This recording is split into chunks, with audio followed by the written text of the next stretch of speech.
Hi, how's it going? How are you all? Yeah, thanks, Carlo, for the short introduction. Yeah. My name is Samuel. Nice to meet you. I think I know quite a few people here, most people here. Those who don't know me, I graduated Goldsmiths University about 2015. Studied politics and economics. It was a good degree, cool university, and now I'm working. So I was invited to come on and give a CARP talk. And so what I thought would be really good to talk about today is being you. Sounds simple. Maybe does it? Is it simple? Maybe it's not as simple as sometimes we think it is. Being you. So I want to ask you guys. I want to start off by asking you guys a question. Who do you admire? I'm gonna Oh, I just went off. Sorry. Who do you admire as people? Let's get some participation from the audience. You guys are gonna have to respond a little bit. Who do you admire? You know, in terms of like, it could be people you look up to, successful people maybe, or people you know, or who somehow you think have contributed a lot in some other way or other, creative people, or I don't know. 90s hip hop stars. Like who? Aaliyah, Eminem. Why do you admire? Because they were able to touch a part of my soul that no one else could. You know, it kind of brings out that kind of expressive part, the musical part of me. I don't know. I just enjoy the music. So their sort of musical talent was somehow able to reach you on an emotional level. You felt like a mystical level. It's even more emotional. How about anyone else? There's one scientist called Carl Sagan. Carl Sagan. He basically did this TV show called Cosmos. That's basically what made me decide to study physics, and it really shows the beauty of the universe, like you see the stars up there in the sky and kind of thing. And I'm really understanding the history behind, the stories behind each one of those stars, and it makes you appreciate your own. You feel like a part of that universe, and this is the kind of feeling you get when you watch his stuff. He says that I'm a part of the universe, and the universe is in me, and I don't know, it's makes you feel a lot of value, and makes you feel big. Okay. So how do you, Carl Sagan is a great example. How do you think he became that kind of person, or 90s hip hop stars? How do you think he got that way? Become so sort of influential, right? They can touch people in that way. Right. I think that's a really interesting question. That's quite a question maybe we answer ourselves, because we have these people we admire, these heroes we look up to, whatever field, wherever they may be, and we think, wow, how do I be like that? How can I learn from that person? How did that person get that way, right?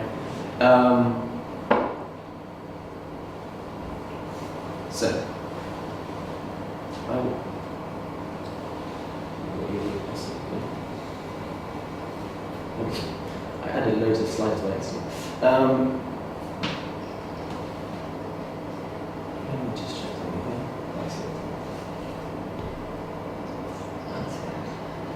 Okay.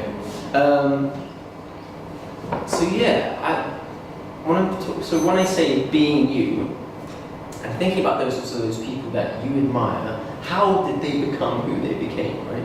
I think one really important thing to first think about is growth, growing as a person. What do I mean by that? So I remember when I was about, 14 or something, 14, 15, I was in secondary school, and I was having a pretty hard time in secondary school. Did anyone have some hard time in secondary school? I think everyone goes, it's kind of like a bittersweet period of life. Sometimes you get great memories, sometimes some low moments, teenage years, right? Highs and lows, hormones. I must have been 14 or something. I think I was going through a hard time. I don't know, I think I was slightly depressed. I just have this memory of not speaking to anyone for ages. I want to say a year. That sounds crazy. I wouldn't, but that sounds crazy. So I don't know if it was that long. I think I was just having trouble, like with friends and building good relationships. I was having a hard time. But I remember thinking to myself, feeling really down, coming home from school, not feeling good, and I remember thinking to myself, like, I don't want to be like this. I don't want to be like this anymore, right? And then I remember I used to always have this really kind of negative self-talk sometimes. I used to be, Samuel, you're so stupid sometimes. What's wrong with you? You know, why are you so stupid? You know, why this, why that? Kind of blaming myself, like negative inner self-talk. And I was like, I don't want to be like this anymore. So that, and when I felt like that, I remember thinking, okay, I'm going to change. I'm just going to change, right? And then I started to kind of act in a way that was maybe sort of more constructive, more positive, less self-accusational, less kind of negative about myself. I felt better about myself. Start to try to go out there and rebuild things, rebuild relationships, different difficulties I had with people at school, and things got better. I quite remember that sort of switch. And what's quite interesting is that was like a mindset switch. And it made me really realize that, you know, what is growth essentially? It's kind of the discovery of the power of your mind, right? That's what growth is essentially, is discovering what you can do with your mind and how you can change your life with your mind. Yeah? In a way, there's a psychological term for it called metacognition, right? Which is thinking about your thinking, right? Being able to analyze and think about your own thinking, think about your own mind, right? Take that step back from all the kind of chatter and all the noise in your mind and just observe from it, right? Be like, this is what I want, this is where I want to go, is this correct, does this align with what I believe in, my values, that kind of thing. And it's also, growth is really about discovering who you are, because who are you essentially? Are you just your physical body and what you look like? You guys think, is that a part of your identity? Maybe to a certain extent. What do you guys think? Maybe wouldn't you say somehow a lot of times how you present yourself, because you have your physical features and things you want to change, but how you present yourself in life is a lot of times a reflection of your inner state of mind, right? Like how you dress, or the kind of music you listen to, the kind of things you do is a reflection of your mind. Because your identity, essentially, who you are, it boils down, the essence of it is your mind and your conscience, right? Your consciousness, right? That's the essence of your identity. And so, sort of discovering your mind, discovering the power of your mind, is also a part of discovering yourself, right? So, in a way, who you are and how you can use yourself, use your mind, use your life to do things that to live in a way that you think is valuable, that you think has purpose and meaning. Does that make sense to you guys? Right? Okay, cool. So in a way, like I think that's what growth is about, really. It's kind of discovering your mind, the power of your mind, discovering yourself, and then starting to solve problems, right? Starting to learn from the challenges maybe problems face. So you start to understand yourself, and you, like I did when I was 14, realize actually this is a problem, feeling so down and depressed, or like this is a problem, this negative self-talk. How do I solve this? How do I use my mind to change this? Yeah. So in a way, also growth kind of involves confronting those problems, confronting those difficulties, and not running away from them. Almost accepting that kind of challenge, and sometimes the pain that goes along with that challenge, right? So I remember for me, it was amazing to make that change in mindset and start to change the way I act. It's quite challenging. I think each one of us faces a similar thing in different aspects of our lives, right? Yeah, hold on to that thought, discovering yourself, discovering your mind. Because I think the next really important point to think about is actually, you are unique. I love that picture. It's like, what is that? That's like a duck, and I don't know what that is. But that in the middle is a platypus, right? It's like a fusion of these, and they have their instruments like guitar, piano, and then whatever that is. So, yeah, this is actually a really important point. You are unique. So a lot of times, we think actually that we don't realize our uniqueness. We don't realize the value of that, right? We think, oh, you know, maybe I'm not much. I don't amount to much. You know, I'm not very special in any way. You know, I don't have very interesting abilities or, you know, talents or, you know, compared to that person over there who's amazing. You know, or, you know, you maybe think, oh, I'm just not much, right? But actually, this is the fascinating, really kind of interesting thing, that no one else is quite like you. And maybe you're like, oh, it's cliche, it's very cliche. So, you know, I've heard this before, and blah blah, and it's snowflake, everyone, you know, go. But no, you can essentially, because of your life experiences, how you grew up, your family, where you're from, what you believe in, your experiences you've had until this age, right? You are totally different from everyone else. You can look at problems from an angle that actually no one else can look from, which is kind of amazing in a way, right? Because you can sort of like help to contribute in a way that is different from everyone else. But first, you must figure out who you are, right? Like, if you don't realize that, you don't really know really like what kind of a person you are, then it's difficult to do that, right? So you need to figure out who you are and essentially how you work as a human being. How does your mind work, right? Why do you do the things? Why do you think the way you think? Right? Why do you do the things you do? Why do you have the certain strengths or weaknesses you have? And these are really interesting questions when you start to understand who you are and how your mind works, right? Yeah, so in a way, you can, as a person, you can be creative like no one else can. You can create something that no one else can. If you start down that journey of kind of discovering yourself and understanding yourself. So, this gets me to, so everyone's students here, right? Is anyone not a student here? Just okay, a few non-students, but maybe will study, right? Maybe. Okay, so this brings me to this question. Why do you study? Why do you study? You know, there's a big debate at the moment, like high university fees. You know, I paid $9,000 a year, it was harsh times, and it went up just my first year of university. Damn it. But you know, and people think, oh, you shouldn't go to university, and just do something else. And you know, there's a point there. It does cost a lot, and not everyone has a great experience in university. But studying, taking that time to study, I think it's more about the opportunity to take the time and make the effort to know yourself. Right? That's what studying can be for you as an experience. Because, you know, essentially, why do you study? Like, does anyone say like sciences here? Okay, so I know Jonathan at the back there. Why did you study sciences, Jonathan? Mainly because I was good at it at first. Okay. That was the motivation, so why I chose it. Yeah.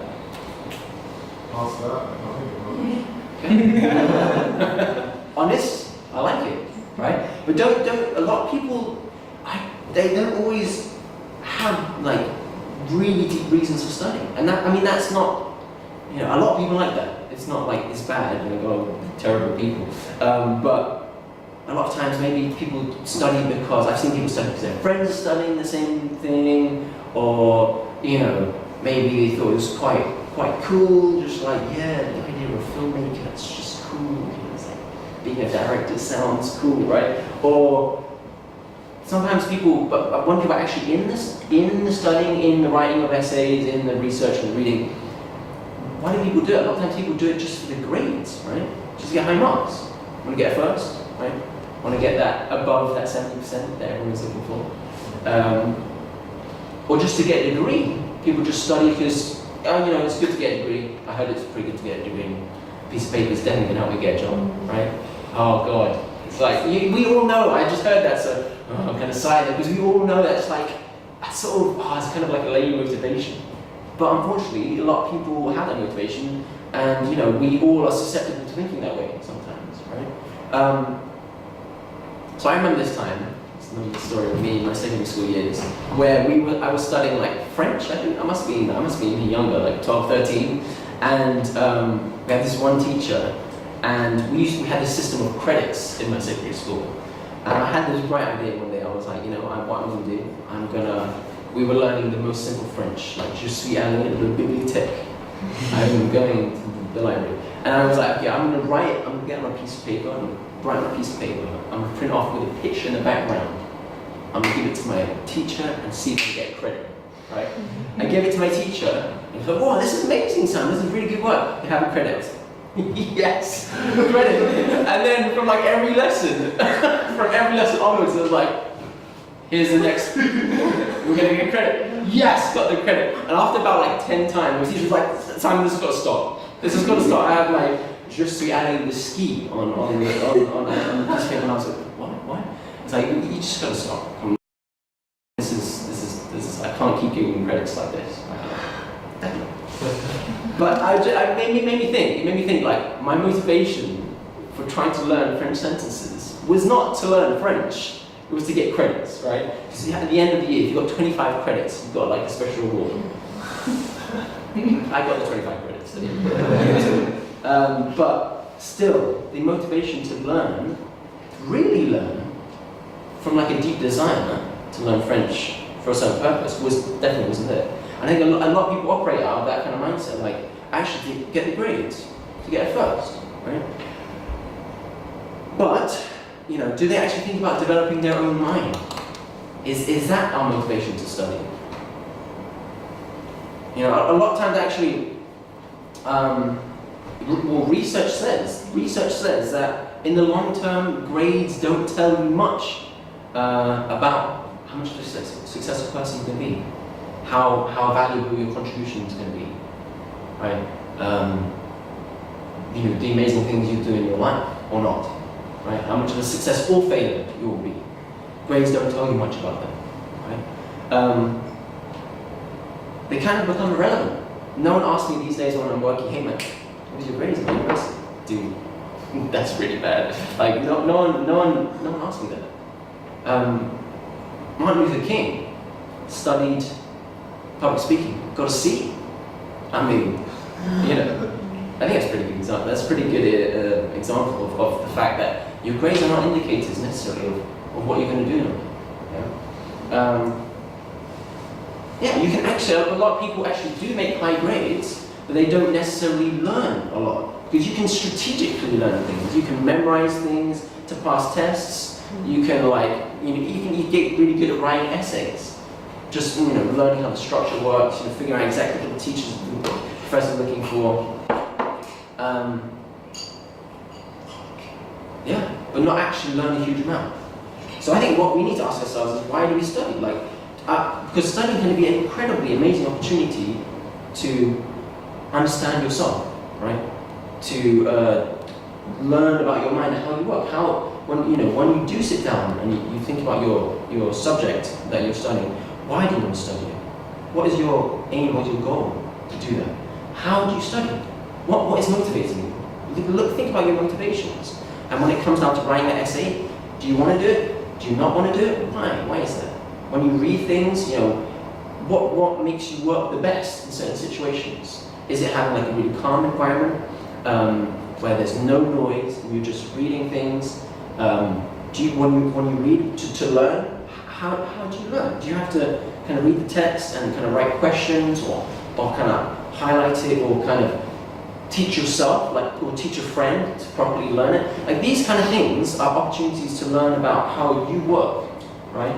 And if you're really struggling, then that's indicators like maybe this isn't exactly what you want to be doing. Or maybe it's not, there's, in a way, what you're looking at now, you need to take a different approach to figure out what really interests you about this subject, right? When you start to do that, you start to become more confident and you start to understand who you are, and what where your strengths lie, perhaps where your weaknesses lie, and how you can solve those things. You can learn to become students of others. When you see or come across inspiring work, it's like, that is amazing. I am completely inspired by that. That's where I want to go. That's what I want to be like, right? Carl Sagan, or whoever else. And then you become real students of those people's work, and think, how did they create this? Where did this creativity come from?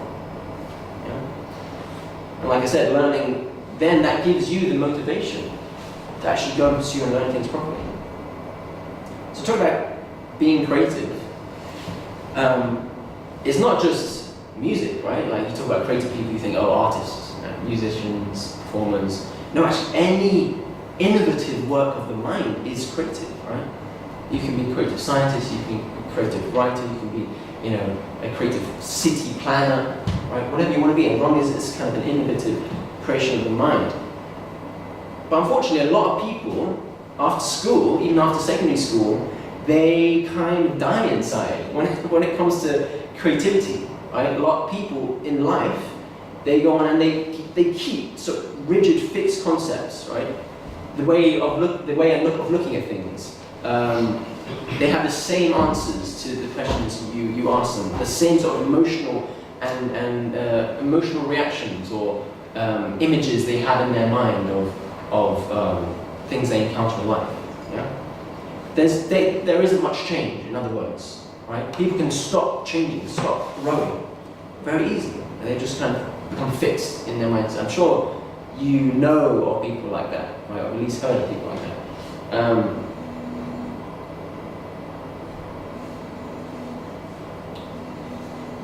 Yeah, but in order to keep growing, to keep being creative, like I said, you need to understand your strength and weakness. And you must sort of integrate your own abilities inside these things that you recognize. You need to integrate them with each other, to support each other. Yeah? And essentially, what it comes down to is opening that inner dialogue with yourself and figuring out what's inside of you, discarding the old kind of stale, unused parts of yourself, and enhancing and using the unique, kind of beautiful and useful elements of yourself that you value, right? So, yeah, I think this is what this is really all about, is becoming this kind of lifelong learner. Having this kind of growth mindset where you can become a lifelong learner, right? It's like you reject the obvious first answers that tradition perhaps has given you, and you push for something new and fresh and different, yeah? And essentially you take control of your own learning, yeah? And find internal, intrinsic motivators.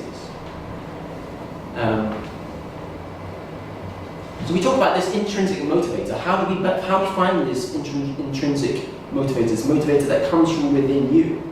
A lot of times it's to do with actually defining your values, your purpose, yeah?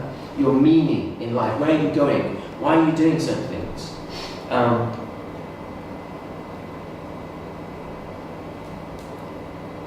Yeah, and a lot of times that learning is actually an attitude rather than an ability, right? So a lot of times, people can have this really interesting mindset that, oh, I'm not smart enough. Actually, no, I'm not clever enough to do this. So when a challenge comes their way, or I'm not good enough, the challenge comes their way, they don't even want to approach it because, no, I'm not smart enough, I'm not clever enough. That's the sort of mindset that's been ingrained in them, somehow maybe how they've grown up. But research, science says actually intelligence isn't fixed in that way. Intelligence is flexible and grows and develops. Yeah? And that's down to your attitude. Can you think, actually, this problem, I don't get this problem, but give me more time and I'll figure it out. Right? Let's be patient, I'm going to find a way to solve this problem. Right? There's definitely been a way. I have it inside me to figure out how to do this. Yeah? So in a way, it's about that belief and that perseverance in yourself. So I know I'm kind of almost running out of time, so I kind of want to just leave you on this note, and this is kind of, I guess, my call to action to you guys, is that this is really, you have the freedom to choose. like how your education, how your learning is going to be, what kind of student you're going to be, right? Whether you will have a growth mindset, whether you'll be a lifelong learner or not, yeah?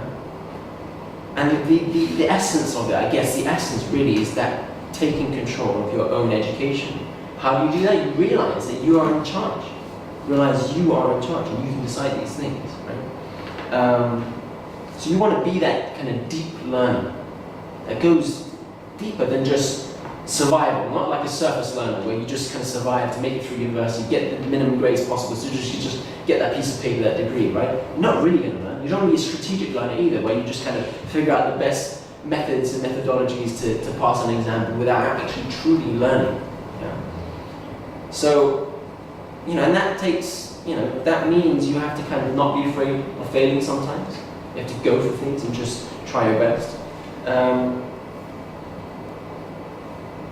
Yeah, but if you don't care about your studying, like I said, then you're unlikely to be that deep learner. You need to really think, okay, what is it that I care about when I'm going and studying, going to these lessons, these lectures? What is this contributing to in my life, right? Where am I going? What's the deeper questions, right? A lot of times those deeper questions are understanding sort of like your purpose and passions and meaning, and so like questions you need to ask yourself is like, you know, who am I? Why am I here? What is my role? What kind of person do I want to be? What type of world do I hope to create? Those are like, whoa, like mind-bogglingly philosophical questions. But if you want to find that sort of more of a purpose and direction and passion in what you're doing, you need to ask yourself those kind of questions. Really deep questions. You start to figure out, actually, is this where I want to be going right now? So, and the other part is, like I said, is this constant self-examination. Constantly thinking, okay, what am I doing right now? So I kind of started this habit of writing a journal. Where I try to write a journal and I think about my experiences every day. I think about what I'm doing. And there's another great thing to do is write out your life story up until now. Why have you come all this way? Why have you made all these choices that you have? What does that say about you? What does that say about how you work? Right, about your motivations? And then think about, okay, do I want to keep going this direction I'm going in? Or maybe I can figure out from what I've done so far, actually, this is my real motivating passion or force. Right? Yeah, look for things that help you to understand yourself. Think about, like I said before, think about some piece of work you've done in the past that you've really enjoyed, that has been amazing. Why did you do that? What motivated you to do that? How did you do that? Yeah? Cool. And the other thing is really, I guess the last point is try to ignore those extrinsic, those external motivators that are grades, but also in the wider sense, maybe are like money, fame, those kind of things where are kind of byproducts of success, but can be completely distracting sometimes when it comes to actually accomplishing things of value.